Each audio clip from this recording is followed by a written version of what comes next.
هیله نجیب وایي طالبان د پاکستان لخوا جوړ شوي او امریکا واک ته ورسول. دا چې نورې څه ویلي همدې ویډیو کې وګورئ او چینل سبسکرایب کړئ. د افغانستان د پخواني ولسمشر ډاکټر نجیب الله لور هیله نجیب د افغانستان په وضعیت له اندېښنې ښودلو سره وایي چې دغه وضعیت نه د خلاصون په خاطر د جګړې نه بلکې سوله ییزو حل لارو طرفدارې ده. هغې په یو تازه مرکه کې وویل چې امریکا، روسیه او چین د طالبانو د واک ته رسولو د اصلي لورو په توګه باید د دې ډلې د مهارولو لپاره خپلو کې خبرې او هوکړې وکړي.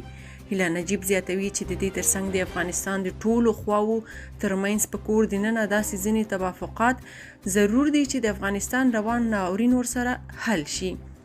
هیله باور لري چې طالبان د نړۍ یاد شوو قدرتونو د خپلو موخو لپاره واک ته رسولي او دا قدرتونه د اوسني وضعیت په تړاو افغانانو ته مسؤل دي.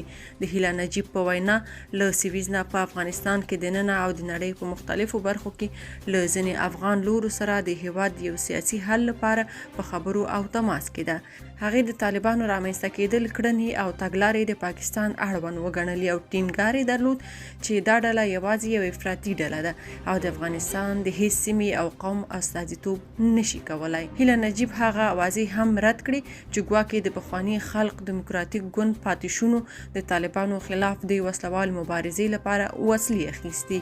د هیله نجیب په باور خلق دیموکراتیک ګوند د پلار له لوري یې د وطن ګوند له اعلانولو سره نور وجود نه درلود او وطن ګوند هم د حکومت له سقوط وروسته یې څو ټوټې شوی او فکر نه کوي چې د وسلوالې جګړې لیوالتیا ولري.